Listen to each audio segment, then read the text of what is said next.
Livro Ética Nicomaco. Autor Aristóteles. Livro 10. Capítulo 1.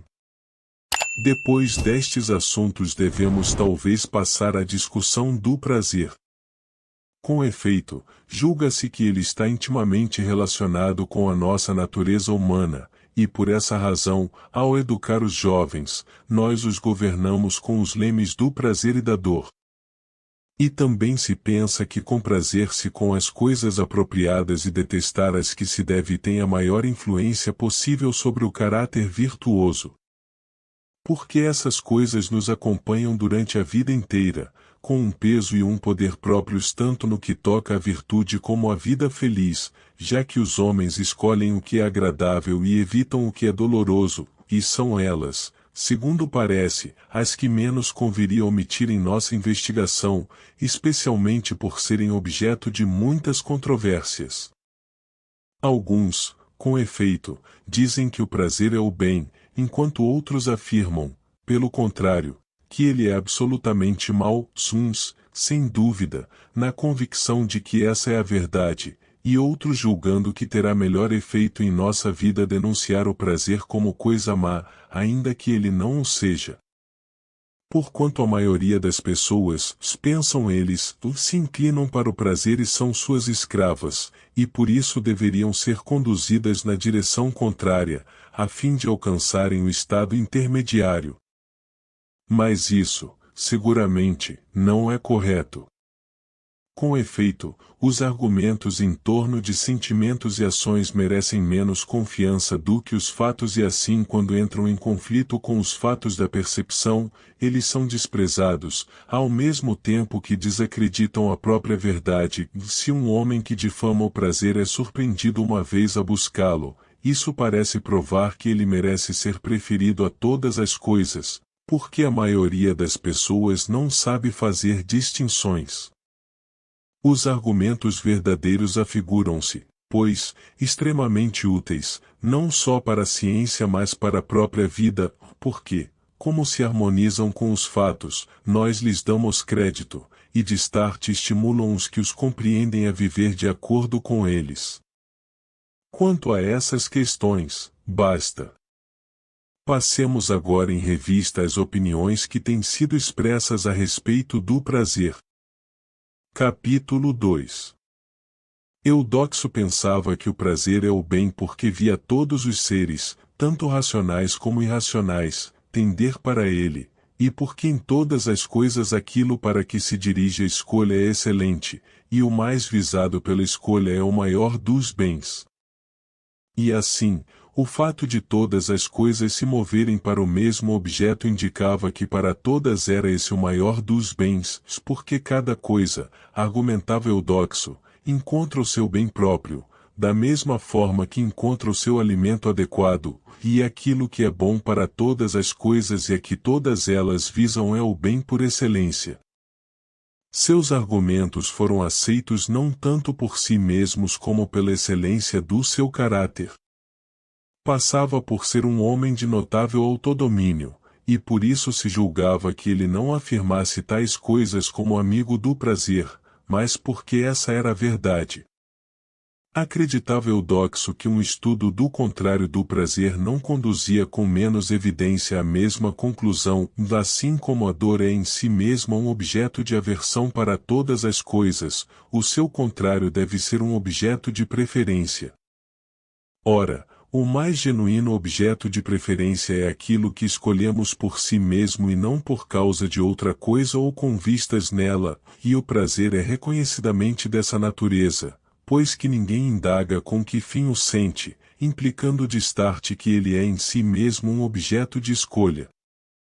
Além disso, Eudoxo argumentava que o prazer, quando acrescentado a um bem qualquer, como, por exemplo, a ação justa ou temperante, o torna mais digno de escolha, e que o bem só pode ser acrescido por si mesmo. Este argumento parece mostrar que ele é um dos bens, mas que não o é mais do que outro qualquer, pois qualquer bem é mais digno de escolha quando acompanhado de outro do que quando sozinho. E é mesmo por um argumento desta espécie que Platão demonstra não ser o bem o prazer.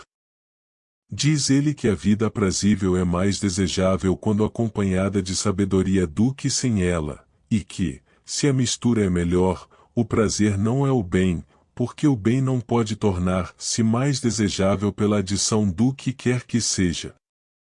Ora, é claro que não só o prazer, mas nenhuma outra coisa pode ser o bem se a adição de uma das coisas que são boas em si mesmas a torna mais desejável.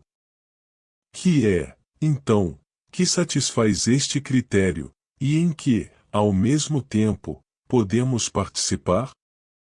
É alguma coisa dessa espécie que estamos procurando.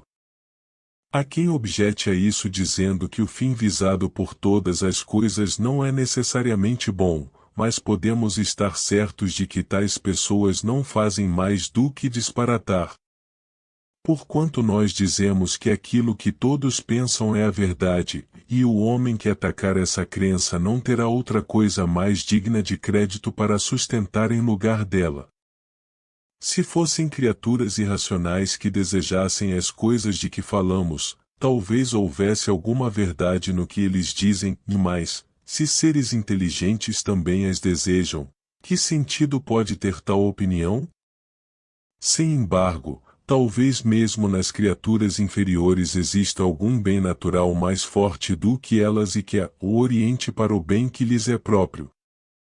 Tampouco parece correto o argumento sobre o contrário do prazer. Dizem que, se a dor é um mal, não se segue daí que o prazer seja um bem, porque um mal se opõe a outro se ambos ao mesmo tempo se opõem ao estado neutro.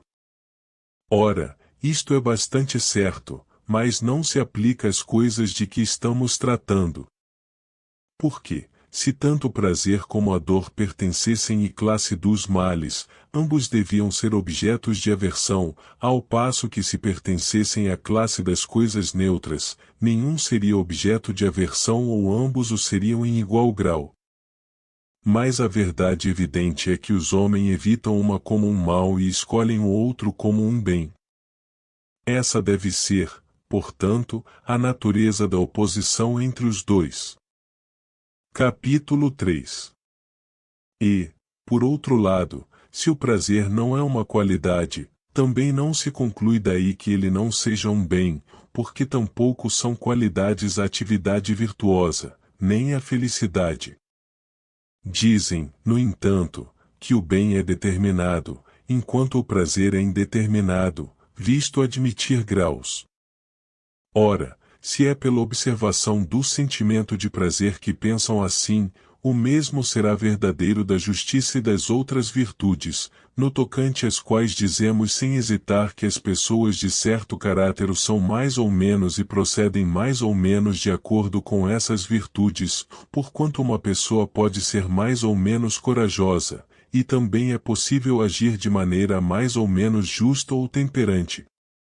Mas, se o juízo desses pensadores se baseia nos diversos prazeres, seguramente eles não estão apontando a causa verdadeira, se de fato alguns prazeres são extremos e outros, mesclados. E, por outro lado, se a saúde admite graus sem ser indeterminada, por que não sucederia o mesmo com o prazer? A mesma proporção não é encontrada em todas as coisas, nem uma determinada proporção sempre na mesma coisa, pode ela afrouxar e, sem embargo, persistir até certo ponto, e pode também diferir em grau. Por conseguinte, o caso do prazer também pode ser dessa espécie. Por outro lado, eles alegam que o bem é perfeito, ao passo que o movimento e as gerações são imperfeitos, e procuram mostrar que o prazer é um movimento e uma geração.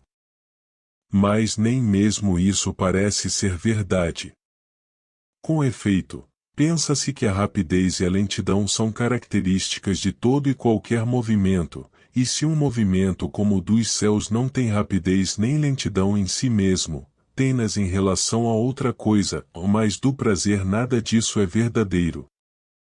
Porquanto, se é certo que podemos comprazer-nos depressa assim como podemos encolerizar-nos depressa, não é possível sentir prazer depressa, embora se possa andar, crescer, etc., rapidamente. Em outras palavras, podemos passar depressa ou lentamente a um estado de prazer, porém não mostrar rapidamente a atividade do prazer, isto é, sentir prazer. Ainda mais, em que sentido pode ele ser uma geração? Não se crê que uma coisa qualquer possa provir de outra coisa qualquer, mas que uma coisa se encontra como que dissolvida naquela de que provém, e a dor seria a destruição dessa coisa cuja geração seria o prazer. Dizem, também, que a dor é a ausência daquilo que é conforme a natureza, e que o prazer é o preenchimento dessa falta. Mas tais sensações são corporais.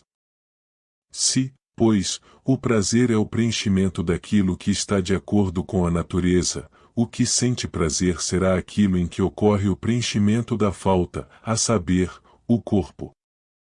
Mas não se acredita que seja assim, portanto, o preenchimento não é prazer, embora possamos sentir prazer quando ele ocorre, assim como sentiríamos dor ao ser operados.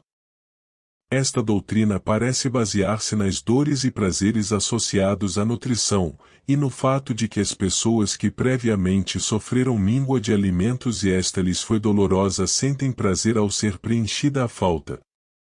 Mas isso não acontece com todos os prazeres, dos prazeres do aprender, entre os que nos proporcionam os sentidos, os do olfato, e também muitos sons e sensações visuais, além das recordações e das esperanças, não pressupõem dor. De onde, pois, se gerariam estes? Não havia, no seu caso, nenhuma falta a preencher. Em resposta aos que argumentam com os prazeres vergonhosos, podemos dizer que esses não são agradáveis. Pelo fato de certas coisas agradarem a pessoas de constituição viciosa, não devemos supor que elas também sejam agradáveis a outros, assim como não raciocinamos dessa forma a respeito das coisas que são saudáveis, doces ou amargas para os doentes, nem atribuímos a brancura às que parecem brancas aos que sofrem dos olhos.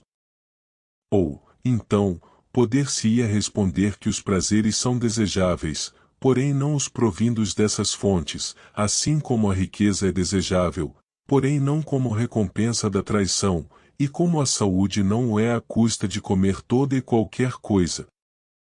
Ou talvez os prazeres difiram em espécie, pois os que provêm de fontes nobres são diferentes daqueles cujas fontes são vis, e não se pode sentir o prazer do homem justo sem ser justo, nem os prazeres do músico sem ser músico, e assim por diante. E também o fato de um amigo ser diferente de um adulador parece mostrar com toda a evidência que o prazer não é um bem ou que os prazeres diferem em espécie, porque se acredita que um busca o nosso convívio com a mira no bem e o outro visando ao nosso prazer, e um é censurado pela sua conduta, enquanto o outro é louvado, partindo-se do princípio de que os dois buscam o nosso convívio com finalidades diferentes. Além disso, ninguém preferiria viver a vida inteira com o intelecto de uma criança, por mais prazer que lhe proporcionassem as coisas que agradam às crianças, nem comprazer-se na prática de algum ato profundamente vergonhoso, ainda que jamais tivesse de sofrer em consequência. Por outro lado, há muitas coisas que devemos desejar com todas as verais, ainda que não nos tragam nenhum prazer, como a vista, a memória, a ciência, a posse das virtudes. Não faz diferença que essas coisas sejam necessariamente acompanhadas de prazer, e deveríamos escolhê-las mesmo que nenhum prazer resultasse daí. Parece claro, portanto, que nem o prazer é o bem, nem todo prazer é desejável, e que alguns prazeres são realmente desejáveis por si mesmos, diferindo eles dos outros em espécie ou quanto às suas fontes. Quanto às opiniões correntes a respeito do prazer e da dor, é suficiente o que dissemos. Capítulo 4. Ver-se-á com mais clareza o que seja o prazer, ou que espécie de coisa seja, se tornarmos a examinar a questão partindo do começo. A sensação visual parece ser completa em todos os momentos, pois não lhe falta nada que, surgindo posteriormente, venha completar-lhe a forma, e o prazer também parece ser dessa natureza. Porque ele é um todo, e jamais se encontra um prazer cuja forma seja completada pelo seu prolongamento. Pela mesma razão, não é ele um movimento, pois todo movimento, se de construir, por exemplo, o requer tempo, faz-se com vistas num fim, e fica completo quando realizou a coisa visada. Só fica completo, por conseguinte, quando se encara o tempo na sua totalidade ou no momento final. Em suas partes e durante o tempo que estas ocupam, todos os movimentos são incompletos e diferem em espécie do movimento inteiro e uns dos outros. Com efeito, o ajustamento das pedras umas às outras difere das estrias da coluna, e ambas as coisas diferem da construção do templo. E a construção é completa, pois nada lhe falta com relação ao fim que se tinha em vista, mas o preparo da base do trigle foi incompleto, por ser a produção de uma parte apenas. Diferem eles, portanto, em espécie, e em nenhum momento dado é possível encontrar um movimento completo quanto à forma, mas só no tempo encarado em sua totalidade. O mesmo se pode dizer no tocante ao andar e a todos os outros movimentos. Porque, se a locomoção é um movimento de um lugar para outro, também nela existem diferenças de espécies, voar, caminhar, saltar, etc. E não é só isso, senão que no próprio caminhar existem diferenças de espécie, porque o donde o e o para onde o não são os mesmos na pista de corridas considerada como um todo e em cada uma de suas partes, nem nas diversas partes, e tampouco é a mesma coisa percorrer esta linha e aquela, pois o que se percorre não é apenas uma linha, mas uma linha que se encontra em determinado lugar, e o lugar desta é diferente do lugar daquela. Em outra obra discutimos o movimento com precisão, mas parece que ele não é completo em todo e qualquer momento, e os numerosos movimentos são incompletos e diferentes em espécie, já que o donde o e o para onde o dão a cada um a sua forma própria. Mas quanto ao prazer, sua forma é completa em todo e qualquer momento. É evidente, pois, que o prazer e o movimento diferem um do outro, e o prazer deve ser uma das coisas que são inteiras e completas. Isso também é indicado pelo fato de não ser possível mover-se senão dentro do tempo, mas sentir prazer, sim, porquanto aquilo que ocorre num momento é um todo. Estas considerações deixam bem claro, pois, que não têm razão os pensadores segundo os quais há um movimento ou uma geração de prazer, pois que movimento e geração não podem ser atribuídos a todas as coisas, mas apenas às que são divisíveis e não constituem o todos. Não há geração da sensação visual, nem de um ponto, nem de uma unidade, nem qualquer destas coisas é um movimento ou uma geração. Logo, tampouco há movimento ou geração no prazer, visto que ele é um todo. Já que cada sentido é ativo em relação ao seu objeto, e um sentido em condições de rigidez age de maneira perfeita em relação aos mais belos dentre os seus objetos, pois o ideal da atividade perfeita parece ser desta natureza, e tanto faz dizer que ela própria é ativa como o órgão em que reside, segue-se que, no tocante a cada sentido, a melhor atividade é a do órgão em melhores condições com relação aos mais belos de seus objetos. E essa atividade será a mais completa e a mais aprazível, porque, existindo embora prazer para cada sentido, e não menos para o pensamento e a contemplação, o mais completo é o mais aprazível, e o de um órgão em boas condições com relação aos mais nobres de seus objetos é o mais completo, e o prazer completa a atividade. Entretanto, ele não a completa da mesma maneira que a combinação de objeto e sentido, ambos bons, assim como a saúde e o médico não são na mesma acepção as causas de um homem ser sadio. É evidente que o prazer pode acompanhar qualquer sentido, pois falamos de espetáculos e de sons como sendo agradáveis. Não menos evidente é que ele é experimentado acima de tudo quando o sentido se encontra nas melhores condições e em atividade com referência a um objeto apropriado, quando tanto o percipiente como o objeto são os melhores possíveis, haverá sempre prazer, por estarem presentes o agente e o paciente requeridos.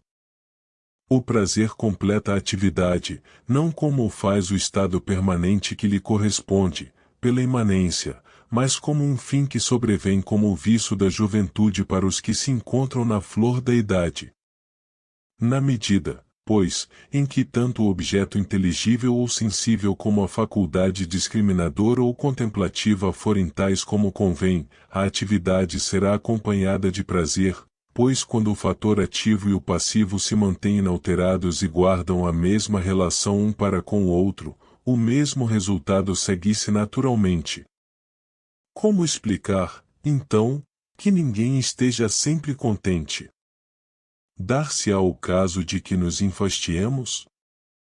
A verdade é que todos os seres humanos são incapazes de uma atividade contínua, e essa é a razão de não ser contínuo também o prazer, pois ele acompanha a atividade. Certas coisas nos deleitam quando são novas, porém menos quando deixam de sê-lo. E por esse mesmo motivo, a princípio a mente é estimulada e desenvolve intensa atividade em relação a elas, como fazemos com o sentido da vista quando olhamos alguma coisa com atenção. Mas depois a nossa atividade se relaxa, e por isso também o prazer é embotado. Dir-se-ia que todos os homens desejam o prazer porque todos aspiram à vida. A vida é uma atividade, e cada um é ativo em relação às coisas e com as faculdades que mais ama. Por exemplo, o músico é ativo com o ouvido em referência às melodias, o estudioso com o intelecto em referência a questões teóricas, e da mesma forma nos outros casos. Ora, o prazer completa as atividades, e portanto a vida que eles desejam. É muito justo, pois, que aspirem também ao prazer, visto que para cada um este completa a vida que lhe é desejável. Mas quanto a saber se escolhemos a vida com vistas no prazer ou o prazer com vistas na vida, é uma questão que podemos deixar de parte por ora.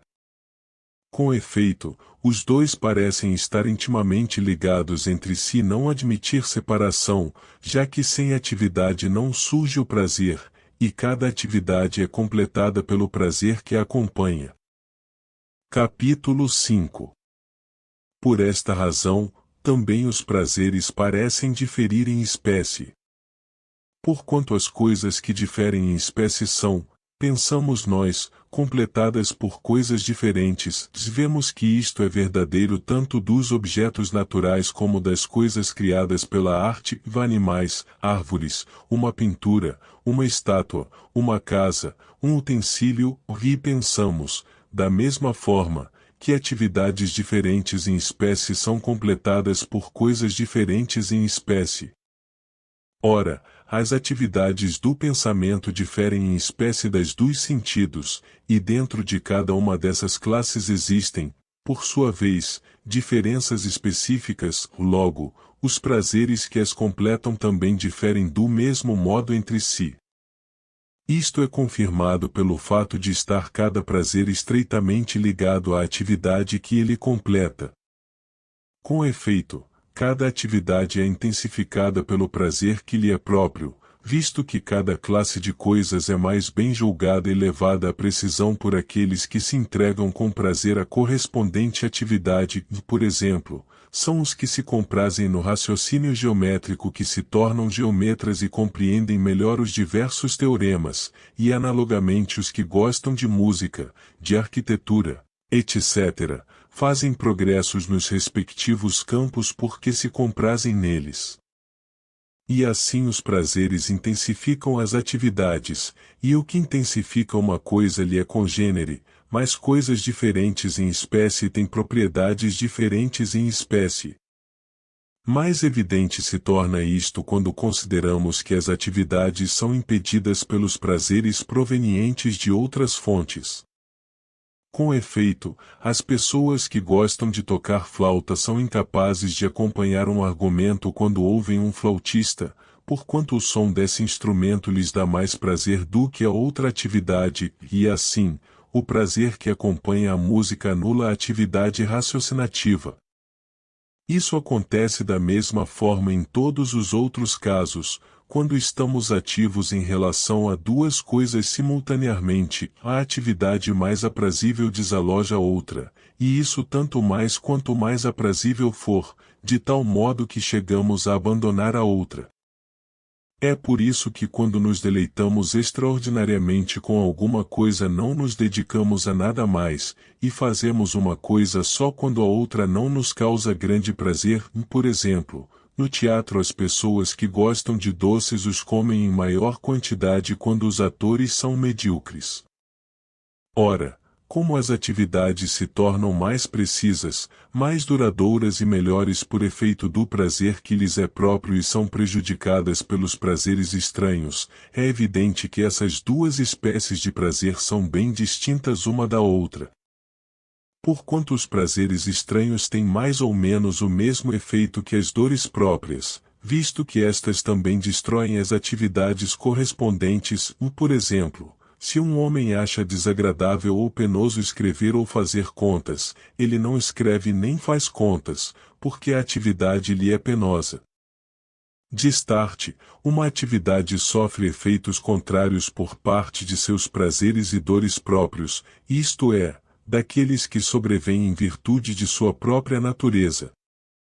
E dissemos que os prazeres estranhos têm mais ou menos o mesmo efeito que a dor, deles também destroem a atividade, só que não no mesmo grau.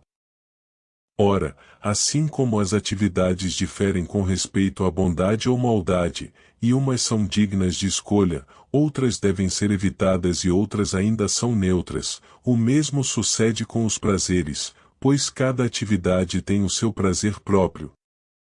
O prazer próprio a uma atividade digna é bom, e o próprio a uma atividade indigna é mau, assim como os apetites que têm objetos nobres são louváveis e os que têm objetos vis são culpáveis.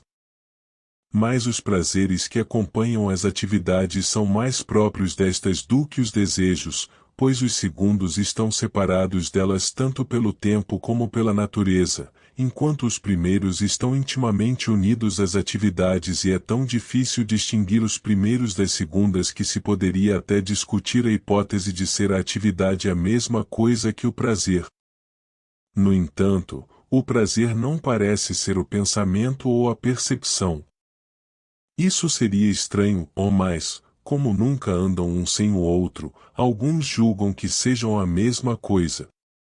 Assim, pois, como diferem entre si as atividades, também diferem os prazeres correspondentes. Ora, a vista é superior ao tato em pureza, e o ouvido e o olfato ao gosto, portanto, os prazeres correspondentes também são superiores, e os do pensamento estão acima de todos estes. E dentro de cada uma das duas espécies alguns são superiores a outros. Pensa-se que cada animal tem um prazer próprio, assim como tem uma função própria, a saber, o que corresponde à sua atividade. Isto se torna evidente quando observamos as espécies uma por uma. Cão, cavalo e homem têm prazeres diferentes, como diz Heráclito, os asnos prefeririam as varreduras ao ouro, ou porque o alimento é mais agradável do que o ouro para eles. Destarte, os prazeres dos animais diferentes em espécie também diferem especificamente, e é de supor que os de uma determinada espécie não difiram entre si. Mas variam em não pequeno grau, pelo menos no caso dos homens, as mesmas coisas deleitam algumas pessoas e causam dor a outras, e são penosas e odiosas a estes, mas agradáveis e estimáveis àqueles. Isso também sucede com as coisas doces, as mesmas coisas não parecem doces a um febricitante e a um homem com saúde, nem quentes a um homem fraco e a um homem robusto. O mesmo se dá em outros casos. Mas em todas as coisas, o que parece a um homem bom é considerado como sendo realmente tal. Se isto é correto como se afigura ser, e a virtude e o homem bom como tais são a medida de todas as coisas, serão verdadeiros prazeres os que lhe parecerem tais, e verdadeiramente agradáveis as coisas em que ele se deleitar. Se as coisas que ele acha enfadonhas parecem agradáveis a outros, não há nada de surpreendente nisso, pois os homens podem ser pervertidos e estragados de muitos modos, e tais coisas não são realmente agradáveis, mas só o são para essas pessoas e outras nas mesmas condições. Das que reconhecidamente são vergonhosas, evidentemente não se deveria dizer que são prazeres, salvo para um gosto pervertido, ou mais das que são consideradas boas, que espécie de prazer ou que prazer particular deveríamos dizer que são próprios do homem? A resposta não é clara pela consideração das correspondentes atividades? Os prazeres seguem a estas. Quer, pois, o homem perfeito e supramente feliz tenha uma, quer mais atividades, diremos que os prazeres que completam essas atividades são, estrito senso, os prazeres próprios do homem, e o resto só o será de maneira secundária e parcial, como são as atividades. Capítulo 6. Agora que terminamos de falar das virtudes, das formas de amizade e das variedades de prazer, resta discutir em linhas gerais a natureza da felicidade, visto afirmarmos que ela é o fim da natureza humana. Nossa discussão será mais concisa se começarmos por sumariar o que dissemos anteriormente.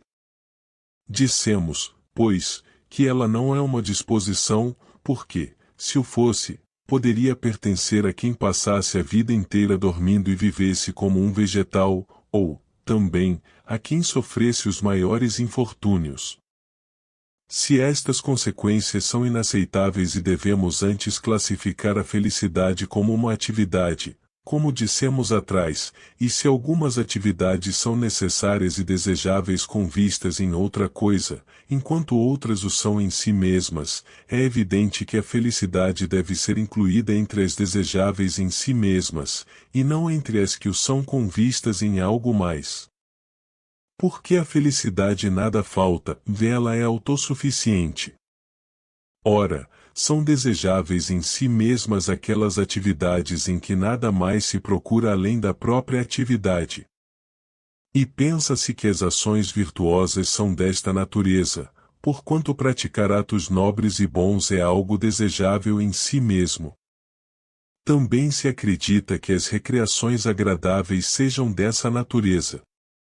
Não as escolhemos tendo em vista outra coisa, uma vez que antes somos prejudicados do que beneficiados por elas, tais atividades nos levam a negligenciar nossos corpos e nossos bens materiais.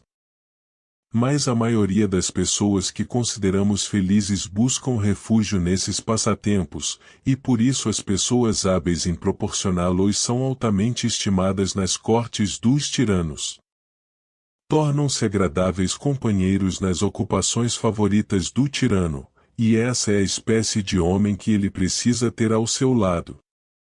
Ora, acredita-se que essas coisas participem da natureza da felicidade porque os déspotas entretêm com elas os seus lazeres, mas talvez essa espécie de gente não prove nada, porque a virtude e a razão, das quais decorrem as boas atividades, não dependem da posição despótica ou nem os prazeres do corpo deveriam ser considerados mais desejáveis porque neles se refugiam tais pessoas, que nunca experimentaram um prazer puro e generoso, e os meninos também julgam que as coisas que eles próprios prezam são as melhores.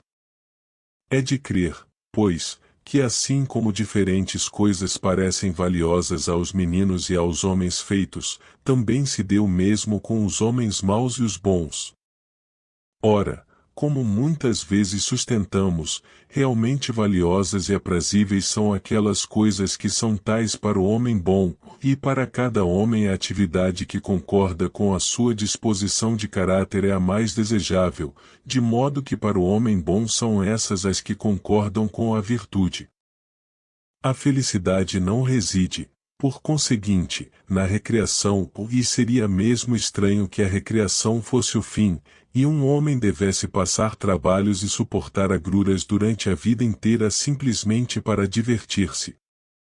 Porque, numa palavra, tudo que escolhemos, escolhemo-lo com a mira em outra coisa, salvo a felicidade, que é um fim em si. Ora, esforçar-se e trabalhar com vistas na recreação parece coisa tola e absolutamente infantil. Mas divertir-nos a fim de poder esforçar-nos, como se expressa Anacarsis, parece certo, porque o divertimento é uma espécie de relaxação, e necessitamos de relaxação porque não podemos trabalhar constantemente. A relaxação, por conseguinte, não é um fim, pois nós a cultivamos com vistas na atividade. Pensa-se que a vida feliz é virtuosa. Ora, uma vida virtuosa exige esforço e não consiste em divertimento. E dizemos que as coisas sérias são melhores do que as risíveis e as relacionadas com o divertimento, e que a atividade da melhor entre duas coisas, quer se trate de dois elementos do nosso ser, quer de duas pessoas, é a mais séria. Mas a atividade na melhor é ipso facto superior e participa mais da natureza da felicidade. Além do que, uma pessoa qualquer, se até um escravo, pode fruir os prazeres do corpo não menos que o melhor dos homens, mas ninguém considera o escravo partícipe da felicidade, a não ser que também o considere partícipe da vida humana. Com efeito, a felicidade não reside em tais ocupações, mas, como já dissemos, nas atividades virtuosas. Capítulo 7. Se a felicidade é atividade conforme a virtude, será razoável que ela esteja também em concordância com a mais alta virtude, e essa será a do que existe de melhor em nós. Quer seja a razão, quer alguma outra coisa esse elemento que julgamos ser o nosso dirigente e guia natural, tornando a seu cargo as coisas nobres e divinas, e quer seja ele mesmo divino, quer apenas o elemento mais divino que existe em nós, sua atividade conforme a virtude que lhe é própria será a perfeita felicidade. Que essa atividade é contemplativa, já o dissemos anteriormente. Ora, isto parece estar de acordo não só com o que muitas vezes asseveramos, mas também com a própria verdade. Porque, em primeiro lugar, essa atividade é a melhor, pois não só é a razão a melhor coisa que existe em nós, como os objetos da razão são os melhores dentre os objetos cognoscíveis, e, em segundo lugar, é a mais contínua, já que a contemplação da verdade pode ser mais contínua do que qualquer outra atividade. E pensamos que a felicidade tem uma mistura de prazer, mas a atividade da sabedoria filosófica é reconhecidamente a mais aprazível das atividades virtuosas, pelo menos, julga-se que o seu cultivo oferece prazeres maravilhosos pela pureza e pela durabilidade, e é de supor que os que sabem passem o seu tempo de maneira mais aprazível do que os que indagam. Além disso, a autossuficiência de que falamos deve pertencer principalmente à atividade contemplativa. Porque, embora um filósofo, assim como um homem justo ou que possui qualquer outra virtude, necessite das coisas indispensáveis à vida, quando está suficientemente provido de coisas dessa espécie o homem justo precisa ter com quem e para com quem agir justamente, e o temperante, o corajoso e cada um dos outros se encontram no mesmo caso, ou mais o filósofo, mesmo quando sozinho, pode contemplar a verdade, e tanto melhor o fará quanto mais sábio for. Talvez possa fazê-lo melhor se tiver colaboradores, mas ainda assim é ele o mais autossuficiente de todos. E essa atividade parece ser a única que é amada por si mesma, pois dela nada decorre além da própria contemplação, ao passo que das atividades práticas sempre tiramos maior ou menor proveito, à parte da ação. Além disso, pensa-se que a felicidade depende dos lazeres, porquanto trabalhamos para poder ter momentos de ócio, e fazemos guerra para poder viver em paz. Ora, a atividade das virtudes práticas exerce-se nos assuntos políticos ou militares, mas as ações relativas a esses assuntos não parecem encerrar lazeres. Principalmente as ações guerreiras, pois ninguém escolhe fazer guerra, nem tampouco a provoca, pelo gosto de estar em guerra, e um homem teria a têmpera do maior dos assassinos se convertesse os seus amigos em inimigos a fim de provocar batalhas e matanças. Mas a ação do estadista também não encerra lazeres, e, se além da ação política em si mesma, visa ao poder e às honras despóticas, ou pelo menos a felicidade para ele próprio e para os seus concidadãos, uma felicidade diferente da ação política, e evidentemente buscada como sendo diferente. Portanto, se entre as ações virtuosas as de índole militar ou política se distinguem pela nobreza e pela grandeza, e estas não encerram lazeres, visam a um fim diferente e não são desejáveis por si mesmas, enquanto a atividade da razão, que é contemplativa, tanto parece ser superior e mais valiosa pela sua seriedade como não visar a nenhum fim além de si mesma e possuir o seu prazer próprio, o qual, por sua vez, intensifica a atividade, e a autossuficiência, os lazeres, a isenção de fadiga, na medida em que isso é possível ao homem, e todas as demais qualidades que são atribuídas ao homem sumamente feliz são, evidentemente, as que se relacionam com essa atividade, segue-se que essa será a felicidade completa do homem, se ele tiver uma existência completa quanto à duração, pois nenhum dos atributos da felicidade é incompleto. Mas tal vida é inacessível ao homem, pois não será na medida em que é homem que ele viverá assim, mas na medida em que possui em si algo de divino, e tanto quanto esse elemento é superior à nossa natureza composta, o é também a sua atividade ao exercício da outra espécie de virtude. Se, portanto, a razão é divina em comparação com o homem, a vida conforme a razão é divina em comparação com a vida humana. Mas não devemos seguir os que nos aconselham a ocupar-nos com coisas humanas, visto que somos homens, e com coisas mortais, visto que somos mortais, ou mais, na medida em que isso for possível, procuremos tornar-nos imortais e envidar todos os esforços para viver de acordo com o que há de melhor em nós, porque, ainda que seja pequeno quanto ao lugar que ocupa, supera tudo mais pelo poder e pelo valor. E dir-se-ia, também, que esse elemento é o próprio homem, já que é a sua parte dominante e a melhor dentre as que o compõem. Seria estranho, pois, que não escolhesse a vida do seu próprio ser, mas a de outra coisa. E o que dissemos atrás tem aplicação aqui, o que é próprio de cada coisa é, por natureza, o que há de melhor e de aprazível para ela, e assim, para o homem a vida conforme a razão é a melhor e a mais aprazível, já que a razão, mais que qualquer outra coisa, é o homem. Donde se conclui que essa vida é também a mais feliz. Capítulo 8. Mas, em grau secundário, a vida de acordo com a outra espécie de virtude é feliz, porque as atividades que concordam com esta condizem com a nossa condição humana.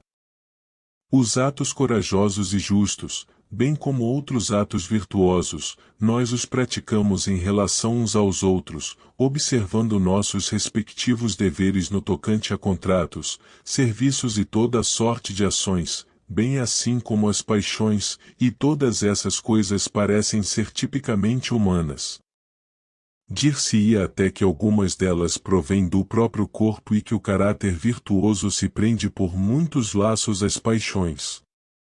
A sabedoria prática também está ligada ao caráter virtuoso e este à sabedoria prática, já que os princípios de tal sabedoria concordam com as virtudes morais e a retidão moral concorda com ela.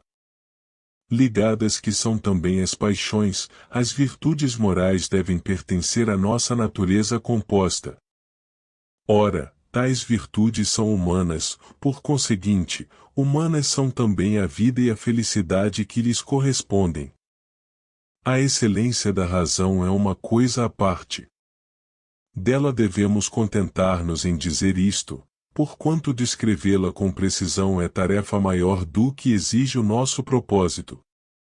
Sem embargo, ela também parece necessitar de bens exteriores, porém pouco, ou, em todo caso, menos do que necessitam as virtudes morais. Admitamos que ambas necessitem de tais coisas em grau igual, embora o trabalho do estadista se ocupe mais com o corpo e coisas que tais, porque a diferença quanto a isso será pequena, mas naquilo de que precisam para o exercício de suas atividades haverá grande diferença. O homem liberal necessita de dinheiro para a prática de seus atos de liberalidade e o homem justo para a retribuição de serviços, pois é difícil enxergar claro nos desejos, e mesmo os que não são justos aparentam o desejo de agir com justiça, e o homem corajoso necessita de poder para realizar qualquer dos atos que correspondem à sua virtude, e o temperante necessita de oportunidade, pois de que outro modo poderíamos reconhecer tanto a ele como a qualquer dos outros? Também se discute sobre se é a vontade ou o ato que é mais essencial à virtude, pois supõe-se que esta envolve tanto uma como o outro. E é evidente que sua perfeição envolve a ambos, mas os atos exigem muitas coisas, e tanto mais quanto maiores e mais nobres forem. O homem que contempla a verdade, porém, não necessita de tais coisas, ao menos para o exercício de sua atividade, e pode-se dizer até que elas lhe servem de obstáculo, quando mais não seja para a própria contemplação. Mas, enquanto homem que vive no meio de outros homens, ele escolhe a prática de atos virtuosos e, por conseguinte, necessita também das coisas que facilitam a vida humana. Mas que a felicidade perfeita é uma atividade contemplativa, confirma-o também a seguinte consideração. Admitimos que os deuses sejam, acima de todos os outros seres, bem-aventurados e felizes, e mais que espécie de ações lhes atribuiremos? Atos de justiça? Não pareceria absurdo que os deuses firmassem contratos, restituíssem depósitos e outras coisas do mesmo jaez? Atos de coragem, então, arrostando perigos e expondo-se a riscos, por que é nobre proceder assim? Ou atos de liberalidade? A quem fariam eles dádivas? Muito estranho seria se os deuses realmente tivessem dinheiro ou algo dessa espécie. E em que consistiriam os seus atos de temperança? Não será ridículo louvá-los por isso, uma vez que não têm maus apetites? Se as analisássemos uma por uma, as circunstâncias da ação se nos mostrariam triviais e indignas dos deuses. Não obstante, todos supõem que eles vivem e, portanto, são ativos, não podemos concebê-los a dormir como Endymião. Ora, se a um ser vivente retirarmos a ação, e ainda mais a ação produtiva, que lhe restará a não ser a contemplação? Por conseguinte, a atividade de Deus, que ultrapassa todas as outras pela bem-aventurança, deve ser contemplativa, e das atividades humanas, a que mais afinidade tem com esta é a que mais deve participar da felicidade. Mostra-o também o fato de não participarem os animais da felicidade, completamente privados que são de uma atividade dessa sorte. Com efeito, enquanto a vida inteira dos deuses é bem-aventurada e a dos homens o é na medida em que possui algo dessa atividade, nenhum dos outros animais é feliz, uma vez que de nenhum modo participam eles da contemplação.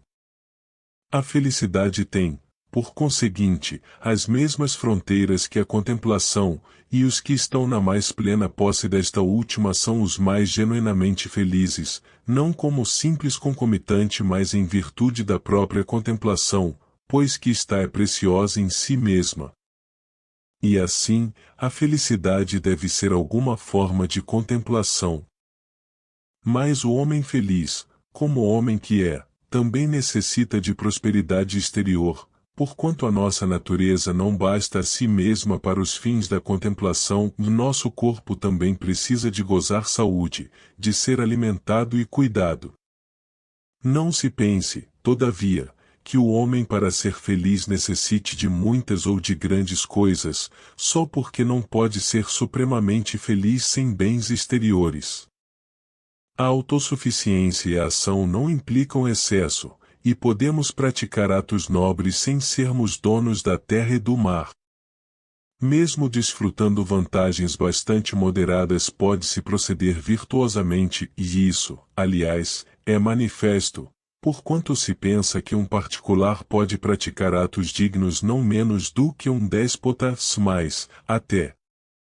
E é suficiente que tenhamos o necessário para isso, pois a vida do homem que age de acordo com a virtude será feliz. Solon nos deu, talvez, um esboço fiel do homem feliz quando o descreveu como moderadamente provido de bens exteriores, mas como tendo praticado, na opinião de Solon, as mais nobres ações, e vivido conforme os ditames da temperança. Anaxágoras também parece supor que o homem feliz não seja rico nem um déspota quando diz que não se admiraria se ele parecesse à maioria uma pessoa estranha, pois a maioria julga pelas exterioridades, uma vez que não percebe outra coisa. E assim, as opiniões dos sábios parecem harmonizar-se com os nossos argumentos. Mas, embora essas coisas também tenham certo poder de convencer, a verdade em assuntos práticos percebe-se melhor pela observação dos fatos da vida, pois estes são o fator decisivo. Devemos, portanto, examinar o que já dissemos à luz desses fatos, e se estiver em harmonia com eles aceitá-lo-remos, mas se entrarem em conflito admitiremos que não passa de simples teoria. Ora, quem exerce e cultiva a sua razão parece desfrutar ao mesmo tempo a melhor disposição de espírito e ser extremamente caro aos deuses. Porque, se os deuses se interessam pelos assuntos humanos como nós pensamos, tanto seria natural que se deleitassem naquilo que é melhor e mais afinidade tem com eles, e isto é, a razão, como que recompensassem os que a amam e honram acima de todas as coisas, zelando por aquilo que lhes é caro e conduzindo-se com justiça e nobreza. Ora, é evidente que todos esses atributos pertencem mais que a ninguém ao filósofo. É ele, por conseguinte, de todos os homens o mais caro aos deuses. E será, presumivelmente, também o mais feliz. De sorte que também neste sentido o filósofo será o mais feliz dos homens. Capítulo 9. Se estes assuntos, assim como a virtude e também a amizade e o prazer, foram suficientemente discutidos em linhas gerais, devemos dar por terminado o nosso programa? Sem dúvida, como se costuma dizer, onde há coisas que realizar não alcançamos o fim depois de examinar e reconhecer cada uma delas, mas é preciso fazê-las. No tocante à virtude, pois, não basta saber, devemos tentar possuí-la e usá-la ou experimentar qualquer outro meio que se nos antepare de nos tornarmos bons. Ora, se os argumentos bastassem em si mesmos para tornar os homens bons, eles teriam feito jus a grandes recompensas, como diz Teógenes, e as recompensas não faltariam. Mas a verdade é que, embora pareçam ter o poder de encorajar e estimular os jovens de espírito generoso, e preparar um caráter bem-nascido e genuinamente amigo de tudo o que é nobre para receber a virtude, eles não conseguem incutir nobreza e bondade na multidão. Porquanto o homem comum não obedece por natureza ao sentimento de pudor, mas unicamente ao medo, e não se abstém de praticar mais ações porque elas são vis, mas pelo temor ao castigo. Vivendo pela paixão, andam no encalço de seus prazeres e dos meios de alcançá-los, evitando as dores que lhes são contrárias, e nem sequer fazem ideia do que é nobre e verdadeiramente agradável, visto que nunca lhe sentiram o gosto. Que argumento poderia remodelar essa sorte de gente? É difícil, se não impossível, erradicar pelo raciocínio os traços de caráter que se inveteraram na sua natureza, e talvez nos devamos contentar-se, estando presentes todas as influências capazes de nos melhorar, adquirimos alguns laivos de virtude. Ora, alguns pensam que nos tornamos bons por natureza, outros pelo hábito e outros ainda pelo ensino. A contribuição da natureza evidentemente não depende de nós, mas, em resultado de certas causas divinas, está presente naqueles que são verdadeiramente afortunados. Quanto à argumentação e ao ensino, suspeitamos de que não tenham uma influência poderosa em todos os homens, mas é preciso cultivar primeiro a alma do estudioso por meio de hábitos, tornando-a capaz de nobres alegrias e nobres aversões, como se prepara a terra que deve nutrir a semente. Com efeito, o que se deixa dirigir pela paixão não ouvirá o argumento que o dissuade, e, se o ouvir, não o compreenderá. E como persuadir a mudar de vida uma pessoa com tal disposição? Em geral, a paixão não parece ceder ao argumento, mas à força. É, portanto, uma condição prévia e indispensável a existência de um caráter que tenha certa afinidade com a virtude, amando o que é nobre e detestando o que é vil.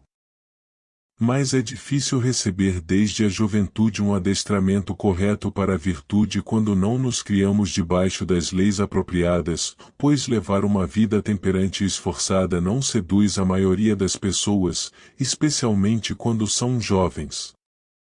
Por essa razão, tanto a maneira de criá-los como as suas ocupações deveriam ser fixadas pela lei, pois essas coisas deixam de ser penosas quando se tornaram habituais.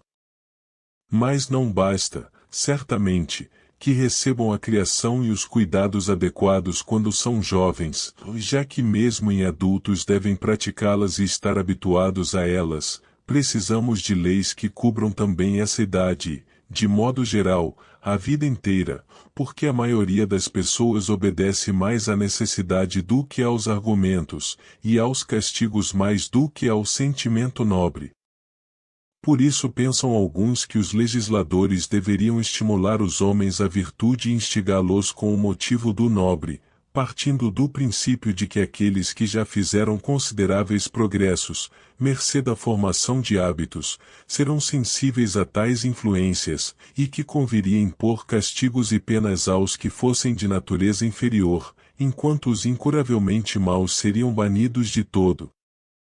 O homem bom, pensam eles, vivendo como vive com o pensamento fixo no que é nobre, submeter-se à argumentação, ao passo que o homem mau, que só deseja o prazer, será corrigido pela dor, como uma besta de carga. E por isso dizem também que as dores infligidas devem ser as que forem mais contrárias aos prazeres que esses homens amam. De qualquer forma, como dissemos, o homem que queremos tornar bom deve ser bem adestrado e acostumado, passando depois o seu tempo em ocupações dignas e não praticando ações mais nem voluntária, nem involuntariamente, e se isso se pode conseguir quando os homens vivem de acordo com uma espécie de reta razão e ordem, contanto que esta tenha força, se assim é. O governo paterno em verdade não tem a força ou o poder coercitivo necessários, nem, em geral, os tem o governo de um homem só, a menos que se trate de um rei ou algo semelhante, o mais a lei tem esse poder coercitivo, ao mesmo tempo que é uma regra baseada numa espécie de sabedoria e razão prática. E, embora o comum das pessoas detestem os homens que contrariam os seus impulsos, ainda que com razão, a lei não lhes é pesada a ordenar o que é bom. Unicamente ou quase unicamente no Estado espartano o legislador parece ter se ocupado com questões de educação e de trabalho. Na maioria dos estados esses assuntos foram omitidos e cada qual vive como lhe apraz, à moda dos ciclopes, ditando a lei à esposa e aos filhos.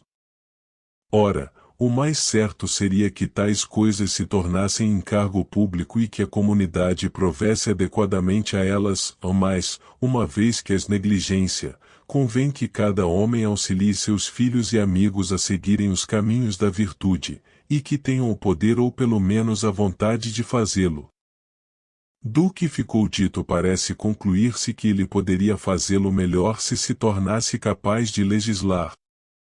Porquanto o controle público é evidentemente exercido pelas leis, e o bom controle por boas leis. Que sejam escritas ou não, parece não vir ao caso, nem tampouco que sejam leis provendo a educação de indivíduos ou de grupos, assim como isso também não importa no caso da música, da ginástica e outras ocupações semelhantes. Pois que, assim como nas cidades tem força as leis e os tipos predominantes de caráter, nas famílias a têm ainda mais os preceitos e os hábitos do pai, devido aos laços de sangue e aos benefícios que ele confere, porquanto os filhos têm desde o princípio uma afeição natural e uma disposição para obedecer. Além disso, a educação privada leva vantagem à pública, como é também o caso do tratamento médico privado, pois, embora de um modo geral o repouso e a abstenção de alimento façam bem às pessoas febris, pode não ser assim no caso de um doente particular, e é de supor que um pugilista não prescreva o mesmo estilo de luta a todos os seus alunos. Parece, pois, que os detalhes são observados com mais precisão quando o controle é privado, pois cada pessoa tem mais probabilidades de receber o que convém ao seu caso. Mas quem melhor pode atender aos detalhes é um médico, um instrutor de ginástica ou qualquer outro que tenha o conhecimento geral do que é apropriado a cada um ou a determinada espécie de pessoas, pois com razão se diz que as ciências versam sobre o universal. Isso não impede que algum detalhe particular possa ser bem atendido por uma pessoa sem ciência que haja estudado cuidadosamente, à luz da experiência, o que sucede em cada caso, assim como certas pessoas parecem ser os melhores médicos de si mesmas, embora não saibam tratar as outras.